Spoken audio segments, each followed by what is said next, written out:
Lori has the mic, and she'll 1, 2. run around and hand it over. So, well, you all okay with this? Do you want to ask some questions? Do you have some questions over what's come up the last few days? Yes, no? Okay, yeah. So we do. Because if you don't, we've got 60 minutes. And we've got some great stuff we can do up here. You know, Howard Martin is a really hot drummer.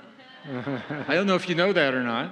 We got a guitar player, and I hear Debbie's vocals are just off the charts. And we got some instruments behind us now. Okay, so we've got really bright lights in our faces. You can see us better than we can see you, so we may not be able to see you. So who's choosing the questioner? Okay, raise your hand. This gentleman was There you go. first. There's first question. Right up to you. Okay. And speak slowly and clearly. Hi, guys. Thank you very much for fielding our questions out here. You guys are all doing fantastic work. I want to do this work too. I'm going to go back home and start. My question to you is, I guess it's going to be a little bit nebulous, but when you were starting, what were some of the some of the challenges that you had to overcome? Pick your favorite ones, because I know there's probably a lot of them, that you were confronted with. Some of the things that I might be seeing, once I start out, and just things like that. Just some guidelines for a newbie. A guy that's going to be out there and trying to raise the consciousness of people, especially those who are very much still in 3D, 4D mentality. It's not going to be an easy thing, I don't think. It might be. It might be a lot of fun. But anyway, just some of the challenges that you have been confronted with when you were starting out. Thank you. Well, the biggest challenge I faced when I started out was being too good looking for my height. Did you tell them about the club? No, I haven't told them about the club. You're looking at the two members, the only two members of the club. And what's the club? The Good Looking Short Guys Club. We have an election every couple of years. One's the vice president, one's the president. Howard made a T-shirt. We used to trade it back and forth. We haven't had the election for a while. I can see where that'd be a challenge for you, though. It is a challenge. I've overcome it, but it was just tough. First of all, you said you want to do the work. Can you describe what it is you're going to try to do? Wait.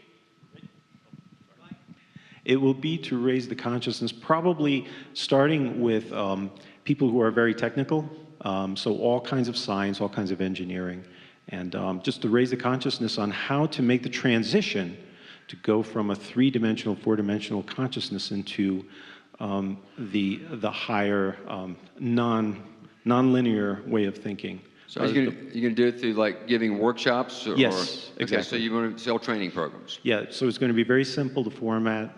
Right now I'm just making this up, even just answering your question. It'll be just like slides or something like that, and just calling people together and just starting like that.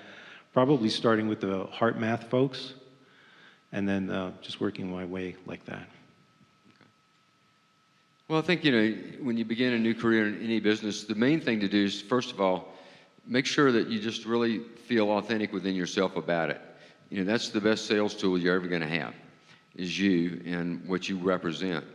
Everybody's got material, everybody's got lots of different ways in which they can present and do different things, but to me, the ones that, in the industry that eventually become successful are the ones that just have something about themselves from their core that makes a lot of sense, that people can resonate with. And so really always do that. I think as a speaker, one of the things that I learned early on was that the most important thing I could do as a speaker was just to try to be authentic, be real about things, and that would be the first step in the process. But the challenges you're going to face are not necessarily the same ones that I faced or Gregg or Debbie faced in these times. You're faced with the challenge of information overload. These people can get information from a lot of different places. What you really have to offer people today is an experience, because they can get information everywhere. People can watch me or Gregg or Debbie on videos all over the place. Just Google me, You can see live presentations, and you can see me do 2 hours of talk, on a video. So it has to be something more that I can deliver to people when I show up somewhere, and it's an experience that I try to create. It's an energetic experience that I'm trying to offer people. So you're faced with that. You're going to be faced with a lot of information people have. People are overloaded. Workshops in general, if you're going into organizations, for example, you're going to have to be real niche in where you focus, because in general, training programs in companies, a trend is this way rather than this way. So, for example, where organizations spend most of their money on training these days is only in their leadership, in classroom training.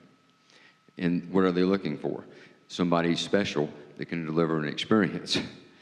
Because the information that they can get that would help these people in the executive levels, can get anywhere. So you're really selling an experience, and that starts with your authentic self. And then you have to sort of just let the draw of life, so to speak, go where it wants to go. Because the best laid plans of any of this don't necessarily work. If they did, then everybody would be a best-selling author. Here's the formula, this is what you do, and then your book's going to be a bestseller. So there's no formula for it. It just has to be you putting yourself into it, heart to heart with people, aligning with your heart, and then seeing what life brings back. Hope that helped a little. Next question. Debbie, do you want to answer? Oh, Well, I could just add real briefly something different than what Howard said, which, is important. When you're talking to engineers and techie types, they're usually living a lot from the head up. And so, again, the heart math tool set, if you get exposed to that or learn that, is really helping honor the mind, create a joint venture between the mind and the heart. You can't disavow the mind. So they're looking for tools because they're incredibly stressed. So you have to start where people are at, what their feeling world experience is, draw out from them what it is they want to learn.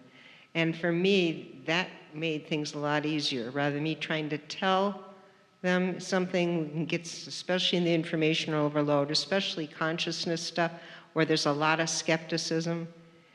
In the Silicon Valley now, they're talking about hacking consciousness. That's the new hacking. And so there's all these meetups that people are going to, but there's still a lot of skepticism from people who aren't part of that sort of thinking.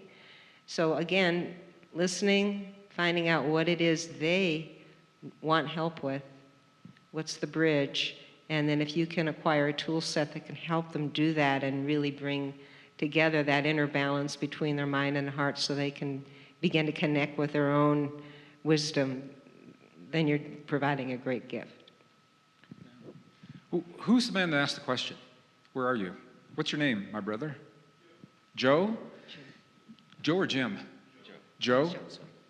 Yes to everything I just heard, and I'm going to take about a half a step.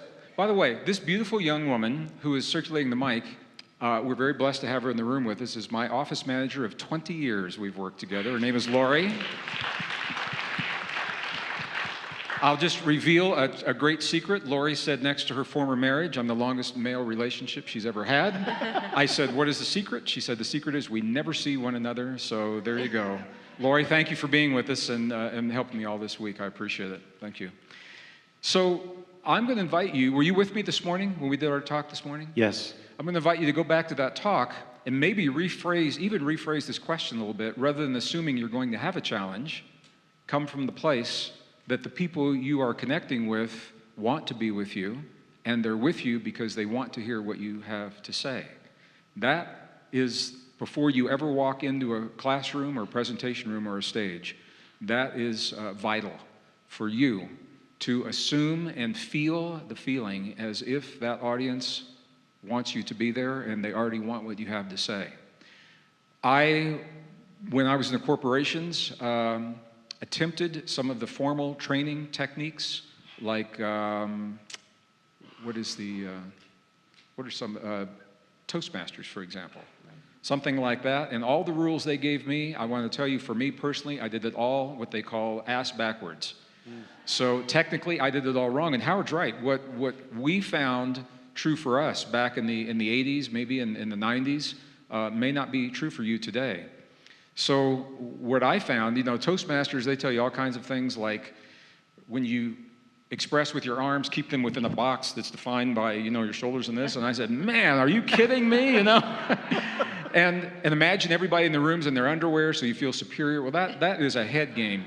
So I'm going to tell you, number one thing that I learned long, long ago, over 30 years ago, is the only reason that I would be on the stage doing what I'm doing is because I love my audience. I love every person in the audience. I may not know them, but I love them for who they are, for what they have done in their lives to become better people, for making the effort to change and rearrange their entire schedule to spend a few minutes with me in this room. You love them for that reason. And when you do begin to speak, my advice would be to speak only about what you know personally is true for you. And we've all seen people that try to take our work, they see a YouTube video and they go out and they try to teach our work, and the first time they get a question from someone that asks them a question out of the box because they don't know that work, two things have to happen. Either they are honest and they say, I don't know the answer to the question.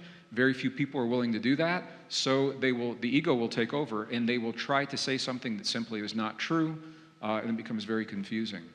So I would invite you to speak from personal experience, personal stories, and why it's important to you. When I was in the corporations, here's where I began speaking in the corporations. And what I found was that engineers want to be part of this conversation. However, they feel excluded because they don't identify with the language of auras or pranas or chakras or fourth dimension or whatever.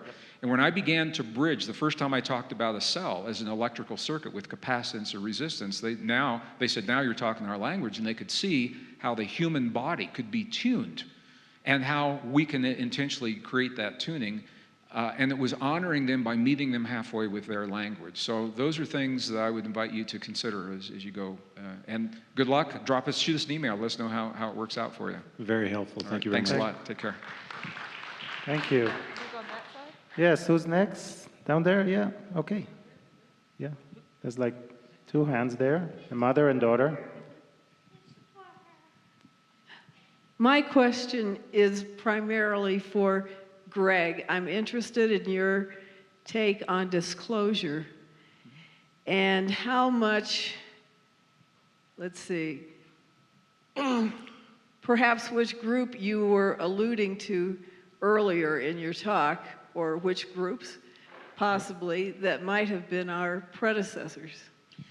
Well, that's two questions. So I began answering the first question yesterday after we saw the movie. Disclosure is already underway. The disclosure is a disclosure of our national relationship with life beyond this world. And it's coordinated, of course, through other nations. I mentioned China and Russia. But it's already underway, and they are now using the tools available to them, social media, mainstream media, and the kinds of films that we had the opportunity to see in here to lay the foundation. The RAND Corporation, a big think tank back in the 1960s, worked with the Catholic Church, and together they determined that the broad general human population was not ready to hear the information of disclosure, that it would disrupt the fabric of society. That was in the 60s. That thinking, that mindset has continued until the present time, and the last couple of administrations have considered that disclosure. I don't know how far they're going to go with it. I think what's happening now is the astronauts who had experiences, who signed non-disclosures, believing that they would be able in their lifetimes to talk about what has happened.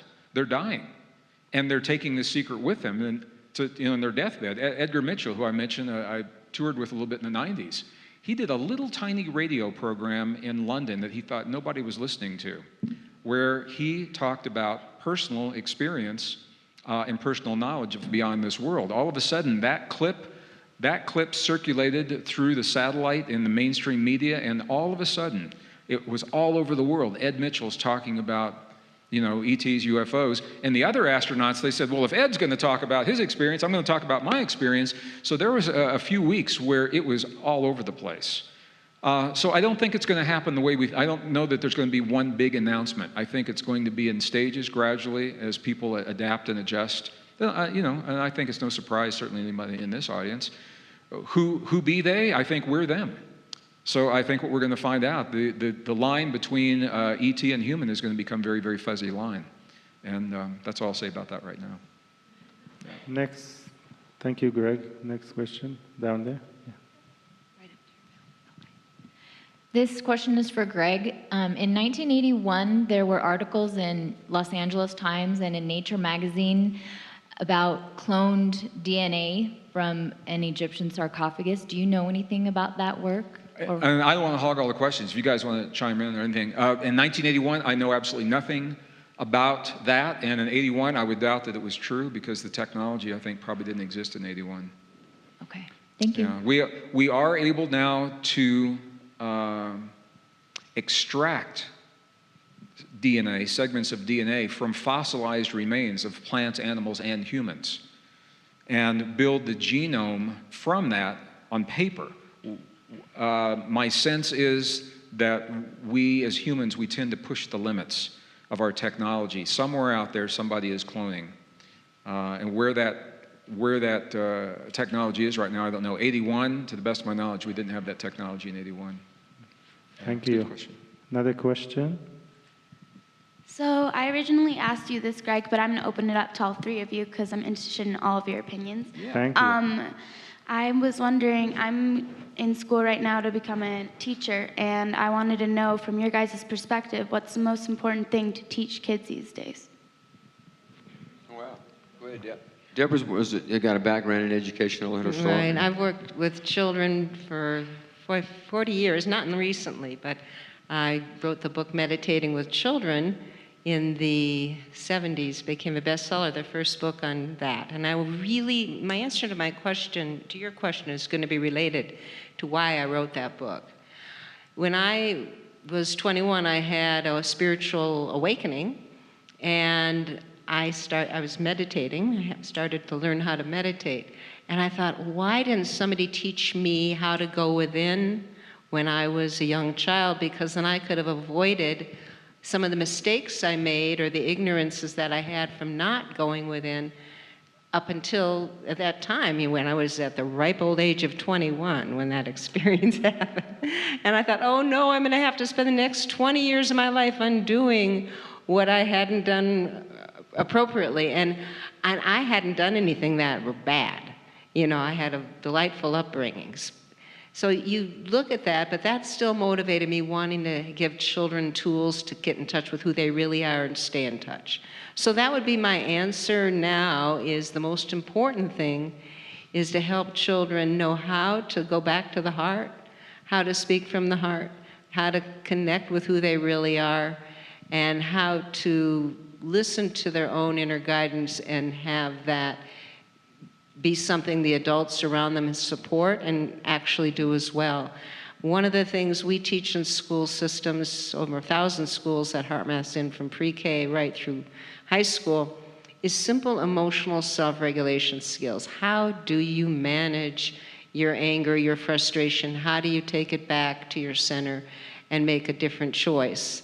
And I think that's really important because children today, in general, are not coming to school emotionally prepared to learn. They're taking on their parents' stresses and social stresses. So any kind of social emotional skill learning where they can become more in charge of themselves and have a straighter path to who they really are is what my heart's desire would be.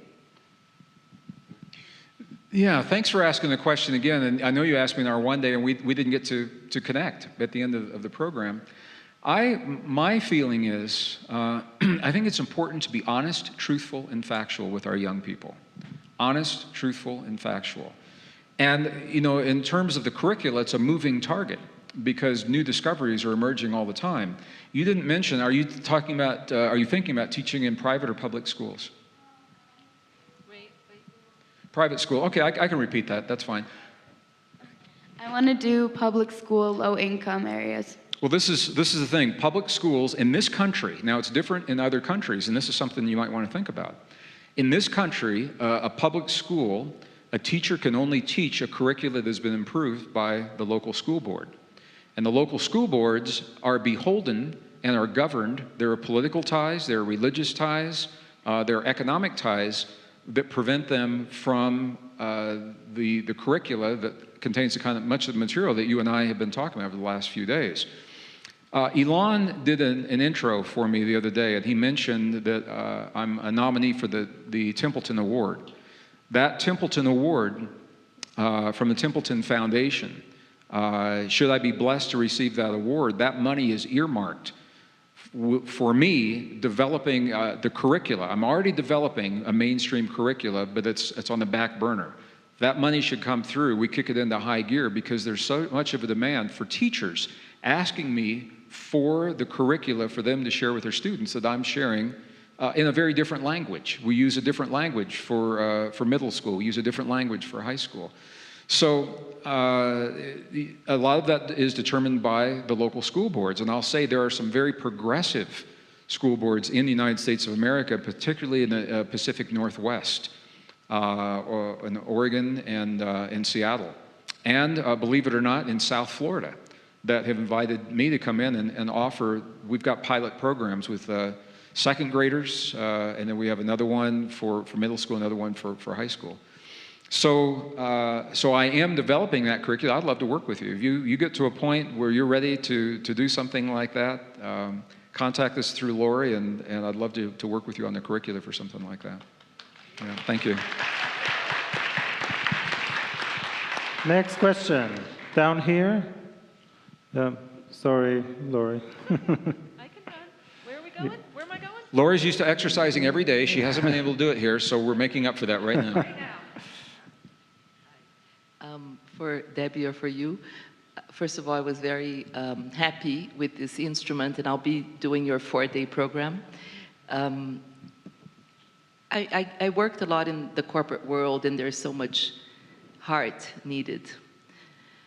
So I don't know really how to phrase this, but I think I'm curious in knowing from the point of view of the corporations, what do they want? In other words, in this proposition that you have, how do they see it? What is the benefit that they are interested in buying from you when they hear a presentation, or whatever other aspect coming from their side? Sure. Well, what you're speaking to is, there's got to be a business reason if you're talking to the company about why they spend money in order to receive training and what's the outcome that they're after for that. Let me preface my answer by saying, yeah, I'll answer that question specifically, but keep in mind when you're dealing with a corporation, I like to think about them as people, not just institutions, and they're human beings. They have hearts, they have care, they have love, they have their own life experience, and they're not all bad people by any means at all. And so you relate to them, first of all, as a human being. And I think what you'll always find, if you're bringing in something like similar to what HeartMath does, or some consultative angle that you're bringing into the organization, when you make that sale, it's going to be because the person that you were working with to make that sale got it and got you. There was still a heart connection that happened that made that relationship lead to a revenue exchange for a service. So that's the first thing to remember. It's just that's the person you're looking for, the decision maker that can get it and understand what you're trying to do. Now, the internal sale is the next step in that, which means they may get it, but they've got to sell it to everybody else. And so there has to be a business reason on the back end of it. There are a couple of business reasons that organizations employ HeartMath. First of all, let me say that the majority of the organizational training programs that we are involved in this time at HeartMath is actually in healthcare institutions, not corporations. We made a shift and a pivot a number of years ago where a lot of our focus was now put on healthcare. And the area of healthcare where we do most of the organizational training is actually in hospitals. And we are training primarily the nursing staffs. So I'm taking it all the way down now to where are we in this scheme of things. We're training nurses. And why are we training nurses? Well, two reasons. One is the stress levels in the hospitals are through the roof and they lose their employees. There's a high level of turnover in hospitals and amongst the nursing staff because of burnout. So the business benefit is retention. Do the math. They do the math. They say if we can retain 5% of the people that are leaving this year and only spend this much with HeartMath, we made this much more. So they do the math on the retention numbers. The other is actually patient care. Hospitals today are getting ranked more and more on the services they provide. It's becoming more transparent to the public about particular hospitals, what they do, what the patients think. They actually have scales and rankings for hospitals and areas. And patient care is really important.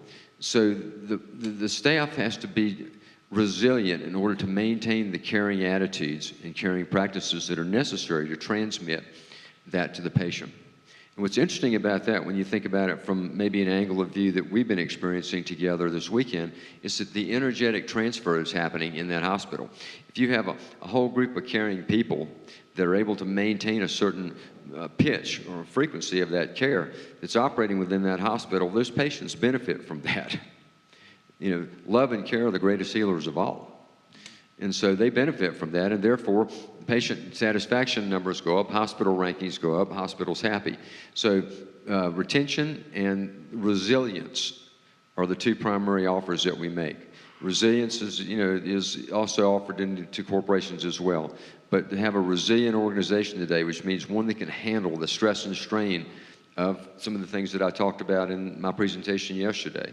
The speed of change, the acceleration of change, the dynamic world in which we live and what that's doing to people. How do they maintain that internal equilibrium and poise that they need as an organization to meet the business challenges? And we can help them with that. We focus on resilience and retention as two primary benefits. Let me add to that, because we did move more into, and this is the United States, more into the hospital systems because of their receptivity and their willingness to do assessments pre and post metrics, which we're very strong in, and the corporations were stopping a lot of their soft skill training, so there was no funding.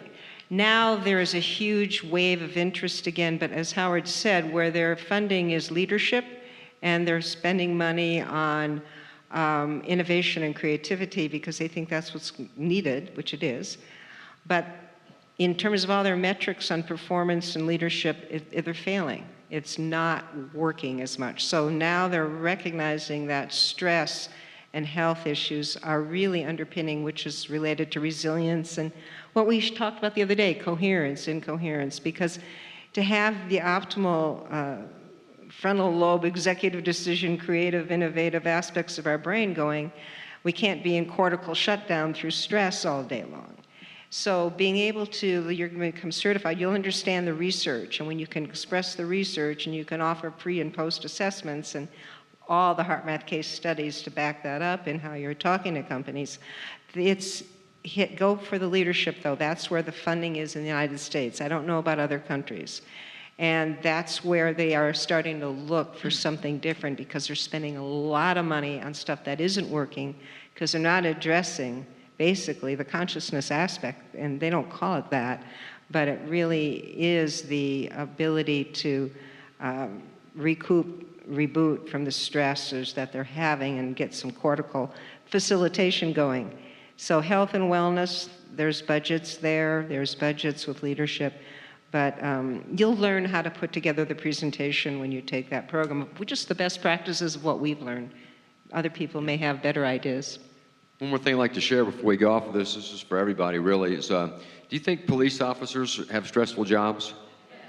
Absolutely, especially right now, right? So we have an emphasis on working with police, but one of the coolest things that's happened in the last few years in that area of our work is this. We have representatives in other countries that represent our brand. A number of them are in Europe. One of them is called HeartMath Benelux. They operate out of the Netherlands and they service, the Netherlands, Belgium, and Luxembourg. They have a contract with the Dutch police department, police force. They are delivering a 3-hour resilience model based on HeartMath, teaching a HeartMath technique, teaching them about coherence. And they are training, they've been in the process of this for several years already, but they are training 40,000 Dutch police officers. Wow. In a resilience-based model. Wow. Greg, can you tell? They use the M-Wave. They have the M-Wave that's back, the little handheld. There's in a little video, there's an M-Wave to the belt in the back, and while they're even doing their target practice, the captain is watching when he goes into the green and saying, now. So that they really are centered to help eliminate, to be able to have situational awareness and self-regulation, so that what you're doing is coming from balance and poise, not from reactivity and fear, which is the big issue in police officers. And about one more thing, about a year and a half ago, I went through there and I did a small training program for our Dutch licensees. They wanted it for their own trainers, the people that were doing the training. And so in there were these Dutch police officers who were actually trained by our licensee to deliver training in the police forces. These guys were in there. And the night before, I had done another program these guys had seen, and I talked about something I'm going to talk about in the workshop that I'm going to do with Gregg, later next week, about different dimensions of consciousness, breaking down different dimensional views and how dimensions operate in terms of belief systems that take place within each dimension. And I said, go through my presentation and take out the slides that you don't want. And so he did that. And when I got the presentation back, there was all that stuff on the dimensions. And I said, you really want me to talk about this in that group? He said, yeah, go ahead and talk about that. Well, I did, and then we left, and he was driving me to another event in Germany, and we were in the car, and within about an hour, we had 2 phone calls, and they both came from those Dutch police officer people, saying that was some of the most interesting things I ever heard about. That dimension stuff really helped me. Wow. So you never know, right? Because it gave them context on what was happening in their lives and in the world. It put it in a contextual format for them that gave them understanding, whether we called it dimensions or not. I'm invited to do presentations with corporations, not formal trainings, the way that you all do. They're not listed on the website. Most of you don't even know about them, but they're very technical corporations, Korean electronics corporations. I've done some stuff with the military, and the Air Force specifically, and what they are interested in specifically, and they tell me this: stress reduction, worker productivity, increased worker productivity, and team building. Those are the 3 things. And where this is a little different, when Howard and Debbie, when they go into a program, they're talking about those kinds of things. They're not necessarily talking about it from a spiritual perspective. You can't do that in a corporate environment. But what you're really doing is getting people into their hearts. And once people get into their hearts, there's a whole, I'll just tell you, this is, a friend of mine was a meditation teacher in Colorado, still is. And the United States Air Force Training Academy is based in Colorado Springs.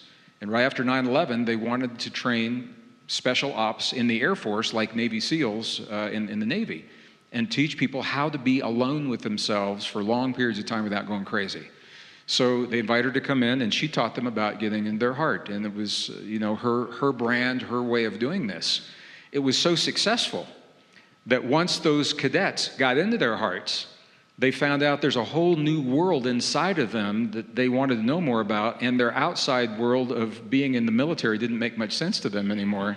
So she lost her contract, but the point is she got these people into their hearts. So it's all about the perspective. But those are the 3 things that I've seen: is that team building. They really want people to be able to communicate with one another on a very conscious level, and there are modules in the HeartMath resilience training for communication, stress reduction for everybody. Resilience is a part of all that, and worker productivity is the bottom line for them. So if you can help them with those metrics, that's what happens. Can you tell that little story you like to tell when you got on this flight and you were looking at the cockpit? Yeah, I wasn't going to, but I will. And I don't know if you all know this story or not. So I fly on airplanes a lot. You guys probably know that.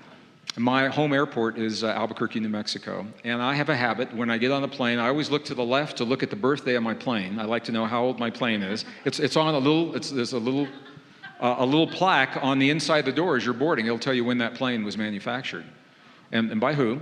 And I always glance to the left if it's a small enough plane, a Boeing, or an Airbus or something. I like to see what the pilots are doing. I like to see who's flying me today. So, and I say hi to them, and just say how things are going. And a lot of them know me because I fly so much. So one day I got on the plane and I looked, and usually they're going through a pre-flight checklist. And this day, they're facing forward in the cockpit. This day they weren't. They were facing one another over the console, and they had a portable M-Wave, and they were getting coherent before they were flying. And I said, this is the plane I want to be on, with the coherent people flying, yeah. It was That's so awesome. cool. It wasn't like a big M wave on the computer. It was the little handheld that Jerry has in the back, and it was so two men. There were two men facing one another, getting coherent before they were flying. That's good. Thank you, guys. Thank you. I have a question. You presented a basic business model to the gentleman who was wanting to get started, as well as some basic information on how to get started, like in working in a school. To me, that's an old model that's been around for quite a while. So I'd like to ask, have you or can you envision a new business model of how to get started, how to get things going, if you want to call it that, as we evolve into a new human? I'm not sure this answers your question, but there's the idealistic business models of what we would love to see, and there's what people are willing, where people are at, where companies are at, and you've got to use your own intuition of how to build that bridge. Like I leave from here and I go to a Conscious Leaders Forum in Silicon Valley, where some of the leaders there are trying to explore new business models, so conscious capitalism and other types of. The reality is, though, they're isolated leaders within a company, unless it's like Patagonia, that the CEO or the leader at the top is setting the culture and saying, this is what we're all going to do. And there are companies that are doing that, but then it really has to do with the decision-making power of the vice president, the CEO, whoever can set the culture within their downline channel of influence. So it becomes an art, it becomes an act of care to know, okay, there's a business model that could be win-win for everybody. Now, how do I interface with what the reality is of the hospital I'm working with, or the company that I'm working with, or the governmental agency? We're building bridges, and I like to think of ourselves as bridge builders because that's where sky meets street, where love really can be put into action and not leave us where they're saying, when is the world going to be ready for it? It's ready for the bridge builders now. I hope that answers your question. Thank you. Yeah, I'm not sure I can answer it any Okay. better, really. So, yeah, get another one.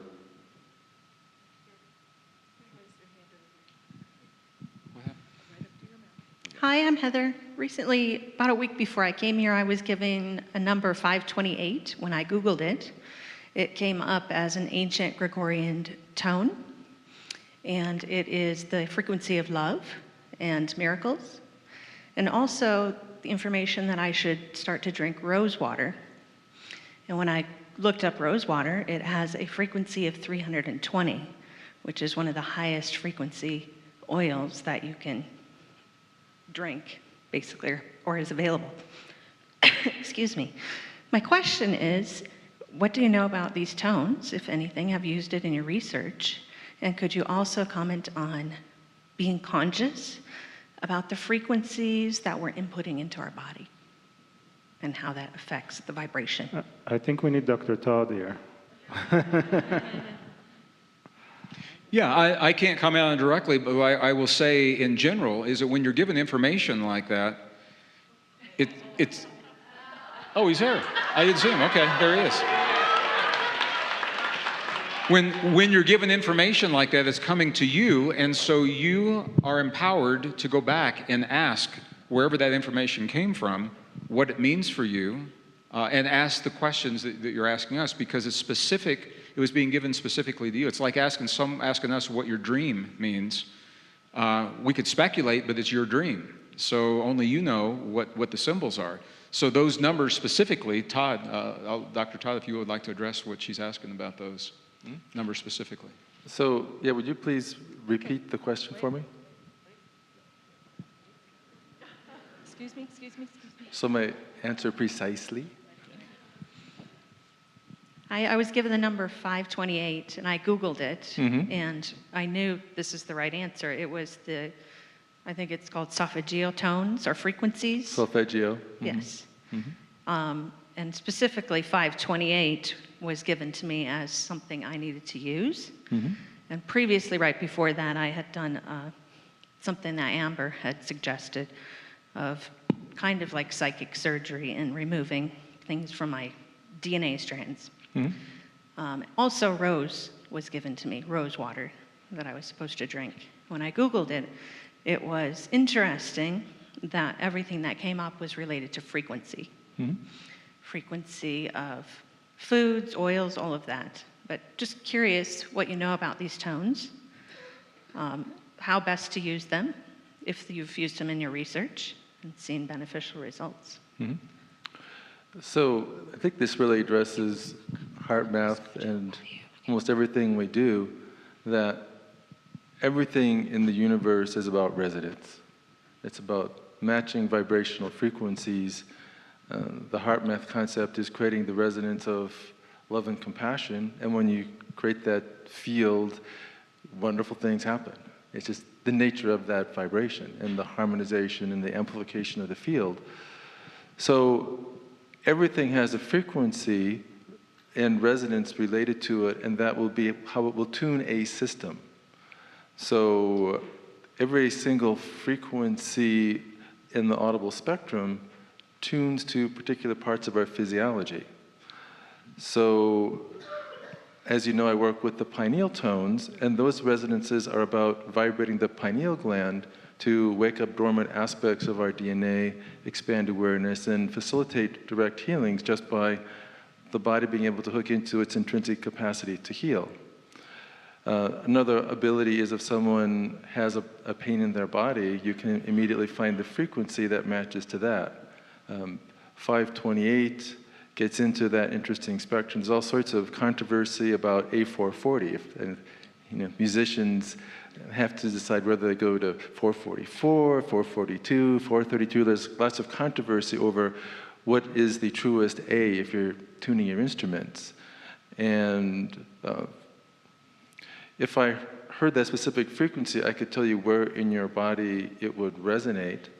It's probably going to be somewhere, I suspect it's going to be a heart-related frequency. The solfeggio frequencies are interesting because it's a repetition of the same sequence of frequencies, but it sounds like they keep going higher and higher and higher, even though the frequency patterns are changed, just the sense of an ascending spiral that keeps going higher and higher and higher. So that's also a pattern to get you sort of unstuck in a physical place and go to another level. In the basic sense, everything in the universe is about frequency and vibration. If you ask what's more fundamental, is it waves or particles? Well, it's waves, it's about vibration. Thank you, Dr. Todd. Stick around here. There may be something more. Yes. Right up to your mouth. To my mouth. Oh. Hi, I think this is a heart math question. One of the things I do is work with PTSD, and you already answered my question about police officers, first responders, soldiers I feel you're working with. One of the things I work with is bullies. We seem to have that happening in our country a lot right now. I was wondering if you've been working any with the heart math, with not the one being bullied, but the bully theirself, and any of your thoughts at all on that, how we can get that switched in our country or the world? Bully? Bullying. You know, we have, actually. The Director of Education at HeartMath, Jeff Golitz, has done a lot of work in schools with teachers, superintendents that bring HeartMath into the whole district. A program called Smart Brain, Wise Heart we're about to launch, and programs that we've had called Early Heart Smarts. What it does is it gives tools, simple techniques that we teach into our adult programs, but simplified for children according to their age level, where they're able to learn, just practice, how to shift emotional state. Just like we saw in the M-Wave Pro up here, how to go from incoherence to coherence in a minute. The kids learn how to do that. There's games on the M-Wave Pro. They learn how to make those shifts. And so whether you are the bullier or the being bullied, the victim, a lot of it is still coming from how you're feeling inside. You know, the bullies are often really stressed out, upset, disturbed children. And if they can learn some of those basic skills to connect more with who they are, they have less bullying. And at the same time, the victimized child learns how to be more authentic. So he's seen results on both sides of those equations of children just learning how to get coherent, you know, and how to be able to improve that. But then it can go deeper because so often the children who are the bullies have problems at home, and that opens the door for perhaps a teacher or a school psychologist to be able to assess at another level how to help the child. Yeah. Here's what I'd like you to do. Send an email to info@heartmath.org, the nonprofit part of us, to Jeff's attention. She alluded to him. His name is Jeff Golis. The way we're structured, we're in divisions at HeartMath. HeartMath's like a big little organization, so there's a bunch of people working there. So he has the firsthand answer to your question that I wouldn't necessarily have. But we train lots of teachers, administrators, counselors, all kinds of people are certified in HeartMath. So the stories do come back of different areas of which our work is being applied to improve the lives of others. I don't have a particular story about working with a bullying, seeing improvement, but I guarantee you they're there. And if Jeff would know about that, and may even know people that are doing that type of work specifically that you could be in communication with. So if you go through that door, that might be your best way to get that answer. Info@heartmath.org, and then just ask for Jeff, or I can give you my card and you can send it to me and I'll forward it to him. There's a lot of resources on the website too, but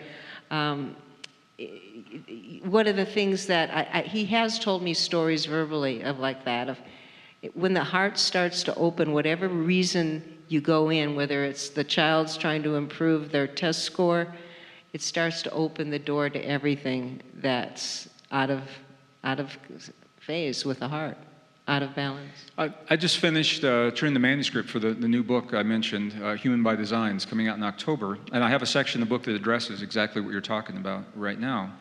And this is one of the pieces of research, and I spent a lot of time researching this, and I was surprised at what I found. What the studies are showing is when young people have a really solid, rock-solid knowing of who they are, then the bullying doesn't affect them the way it does for young people who are lost, do not have an identity, and are taught that they are powerless, helpless, and insignificant beings. So when by parents and schools, as we begin to change the curricula to show that we are more than an accident of nature, and we begin to show that nature is based in cooperation, and nature actually likes us, and what's called mutual aid is out there. And there are ways to share this with young people that make it a lot of fun. But they begin to think about themselves differently, and the stronger self-knowledge and the better that they can identify with themselves, the less that bullying is going to influence them. And the flip side of that is many of our young people are so lost right now that the bullying, they believe what's being told, and there are very high rates of suicide among young people who are bullied on Facebook and Twitter because they believe they have nothing else to base their belief on other than the reflection of what other people are giving them. They haven't received it at school or at home from their parents. So it all comes back down to that question, who am I, who are we? And as we begin to redefine that in an early age with our young people, I think we're going to see less of the bullying on the one side, and those that are bullied are going to be stronger, and they will respond in a very different way than what we're seeing. This is a relatively new phenomenon because of the technology right now. Yeah. Thank you for your questions. Good question. And ultimately, they'll discover more self-worth, which is the foundation. Yeah. Next question. Hi, I'm Allison. I have a question for all three of you. There's something that each of you kind of touched on in your talk, which I'm new to and I'm learning about, so forgive me if I don't get it right. But I'm curious about how some of these external frequencies, fields, things like that are affecting us. Things like the Schumann resonance or the solar changes. I've heard recently we're heading into like a grand solar minimum. Some of the interesting, more cosmic energies that might be coming in and how those are affecting our own coherence, and maybe how they're cycling, or what you all have seen with the changes of these things, and maybe what's to come, or how we can adapt to those types of things. Sorry, that's more than one question. First of all, thank you very much for your question. It's a great question, and yes, we all touch upon that understanding in our own different way, don't we? And certainly there are a lot of external influences that are taking place. They always have been, really. It's nothing new, it's just that they're increasing, and the vibratory rate of the influences is increasing.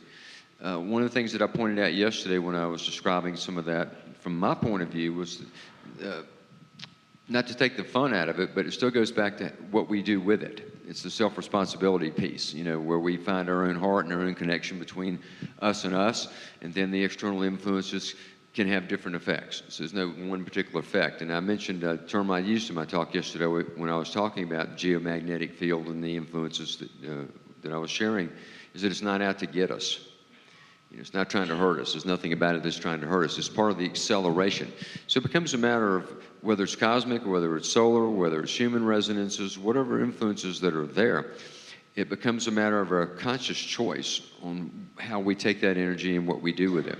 The same energetic influence that could be creating that chaos can also be creating an acceleration in consciousness, an acceleration in our own evolution.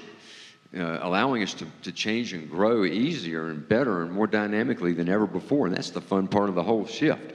But the challenges do come up. And, I'll let Gregg and Debbie give their answers as well. But certainly, I'll just use a generic term, not so much a medical or scientific one. But all these influences are jacking up the vibratory rate of the mind and emotions.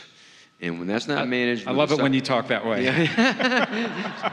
Scientific terminology. That's right. Jacking up the vibratory rate of the mind and emotions.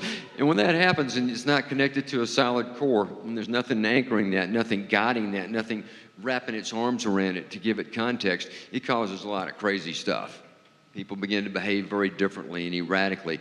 And it can relate to so many of the things that you guys have, some of the things you even brought up. I mean, what is bullying about? It's like some kid who's just, whacked, that just wants to hurt other kids and do it online and troll them on Facebook and Twitter. And all this is just a lot of what I'll call aberrant behavior shows up when you have a lot of that increase in vibratory rate in our mind, but especially in our emotional bodies, that's just not being handled. And it just causes a lot of distortion when that occurs, and it finally has to get brought back to the heart before it's all said and done.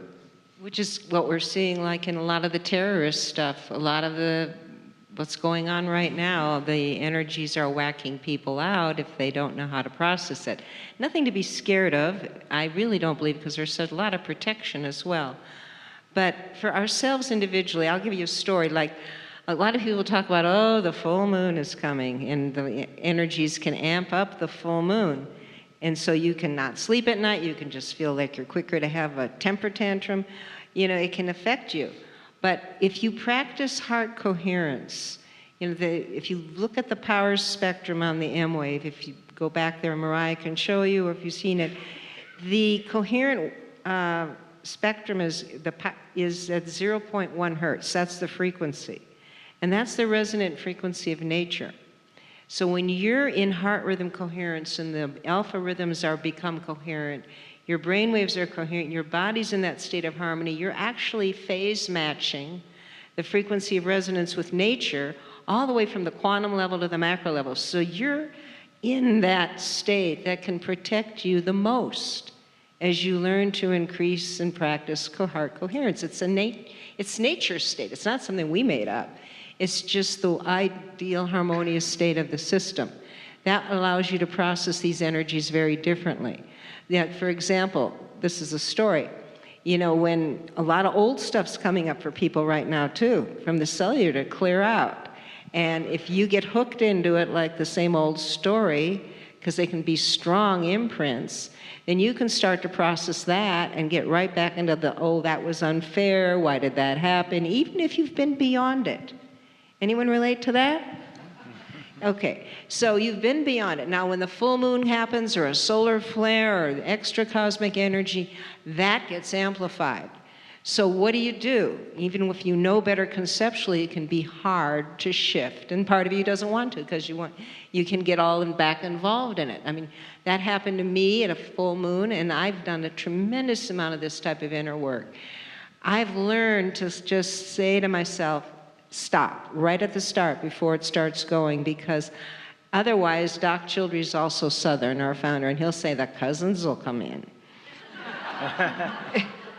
And you know what those are, and one thing leads to the other, and pretty soon you're in this whole blame game fest that you know better than that, and you're draining your energy. So shifting back to center, shifting back to compassion for yourself, which is why we emphasize that so much right now, because that's a coherent energy. Having compassion for others, bringing your heart rhythm back into coherence. That's why the technology, I mean, I use it every day on a more, there's advanced challenge levels, so that I make sure I'm not fooling myself and that my system really is in that physiological coherence.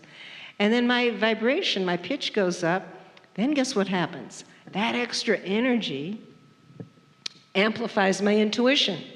It adds energy to my heart's guidance, telling me which direction to go. And then I feel the support of universe behind it. It amplifies the love I put out. So there's a lot of choice points. We call them hinge points going on right now for all of us. And coherence practice and feedback just gives us a little extra power up to be able to stay in that harmonious inner balanced state or get back to it, and then make choices that are more guided by our higher intelligence. So the energy is neutral, but it is there and it goes in waves and it can be very strong.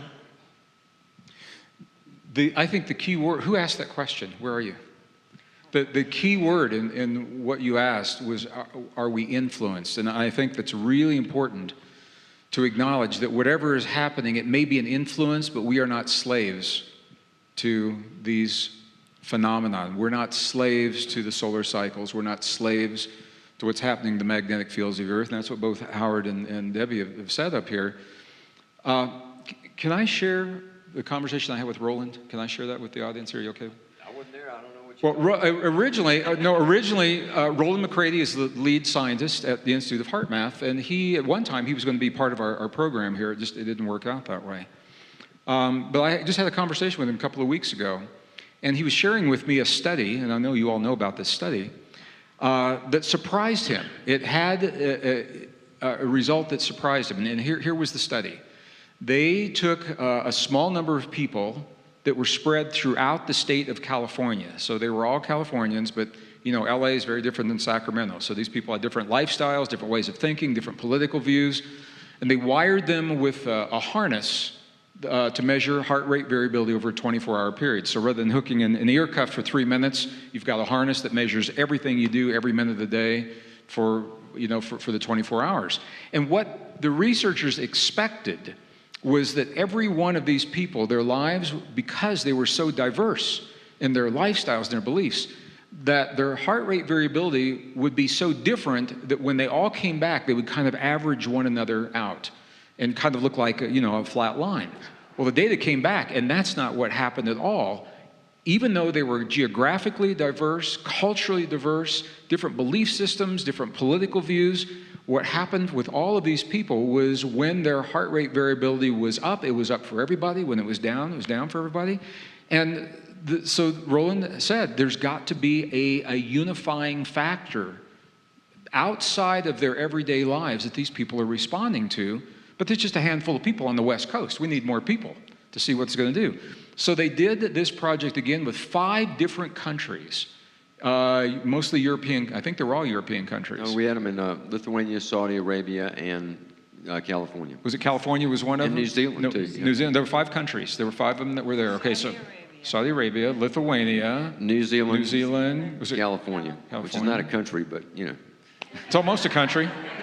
So here's what happened. Now they're dealing with a whole lot of people, very diverse geographically, very diverse culturally, religions, belief systems, everything. And the same thing happened even with a greater number of people. And they're saying, my God, what is the factor that unifies them all? And they took a look at this, and it is the magnetic field of the Earth. We are all attuned to the magnetic field of the Earth. When that magnetic field is stronger, it's affecting the strongest magnetic field of our bodies. When it's weaker, it's affecting the weakest.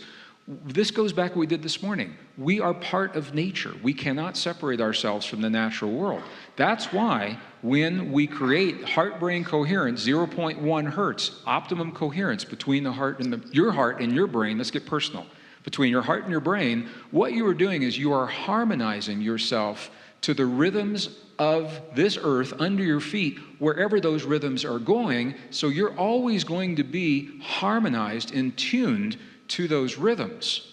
rather than trying to fight them and struggle against them. And it's people that do not have that harmonization. They're the ones that sometimes are maybe a little confused or maybe a little off. I got to tell you, I'm a Cancerian male. Y'all know about Cancerians? They are nurturing. Home, it's all about home. We never want to leave home. It's a whole story there. Well, so now everywhere I go is home. This is my home, so I'm cool with that. I'm a double Cancerian, and all of my planets are in the 12th house, and every one of them is in the sign of Cancer. So my world is all about nurturing, and it's all about home. And I'm ruled by the moon. And when that full moon happens, I have learned, don't even think about trying to go to sleep tonight, because it's going to be a rush of energy. And for me, when I'm harmonized, and we all do this. We do heart-brain coherence multiple times a day. I know I do, and I'm sure you all do.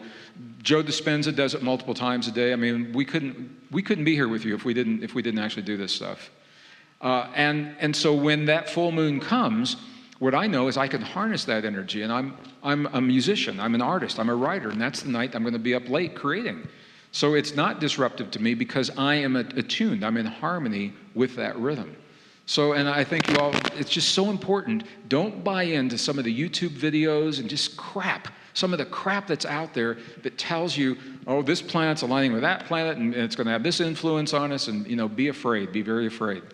We are influenced, we are not slaves, we are free will beings, and we have the free will to harmonize with our earth, to ride the wave through this beautiful window of opportunity that we're having right now. So that's the way I'd like to say about that. Thank you. Thank you. So we're going to have to close for questions, but to close the session, if you have each of you one last words in 1-2 minutes each, you can. Well, it's been a very inspiring weekend for me, being my first conference with Kryon, or what we've been doing here, and being able to be part of this. And I won't be seeing you all again because I'll be leaving. But I want to say that what I'm appreciating so much is the depth of inquisitiveness, of care, of the commitment of wanting to do something. We're all part of this together, and sharing collaboratively what our inner knowingness is and our capabilities, and supporting each other, cooperating. That is the planetary shift. It's like weaving the frequencies on the grid between all of us so tightly that it really can lift the vibration of the planet. Among us here and other light workers throughout the world, putting out the love and the care and compassion through those conduits. So I've just been honored to be part of this.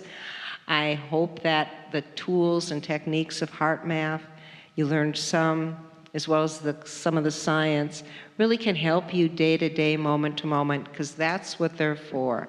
It's what do we do in between our wonderful meditations? And how do we shift back to coherence, like Kryon said, in a minute, go from incoherent to coherent. That's been our mission, is to help all of us do that more. So thank you. I'm just very honored to be with you. Thank you, Deborah. Well, this will be the last time that we're together, this time this way. Me up here, you guys there, all that stuff. But look, we've touched heart to heart. And I offered my love to you yesterday, and I meant it.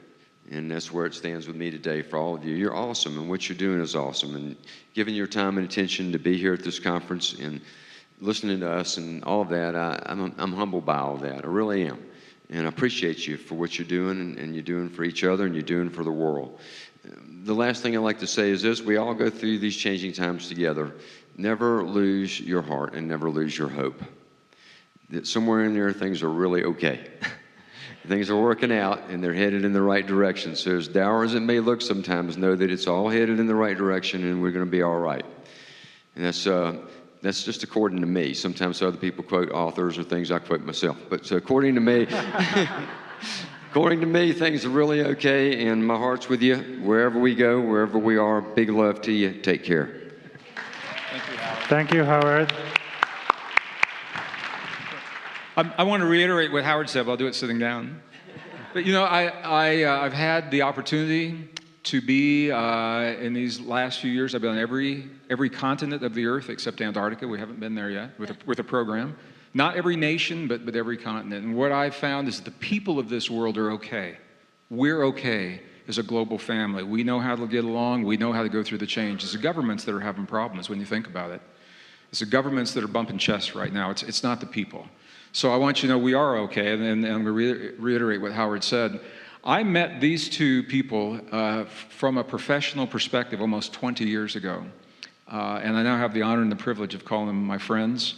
And I want to thank Elan for pulling together the faculty this weekend that you did and allowing us to share our love with each other and with you in the way that we did. This was unscripted, and I think you all could see that. And for us to, the opportunity for us to weave a lifetime, many lifetimes of work together.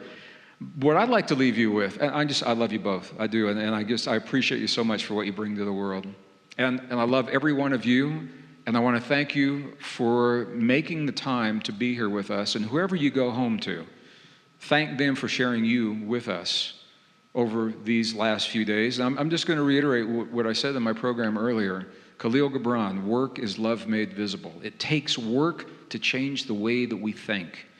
And that work is our love made visible. I think our planet is worth it. I think our world is worth it. And I know that you and I are worth it. So with that, I'm going to close. The last time we'll be together this way. I love you all. Thank you all so much. Thank you. Thank you, everyone. Thank you, Gregg. Thank you, Deborah. Thank you, Howard. Thank you so much for sharing your heart as well as your mind and energy with us.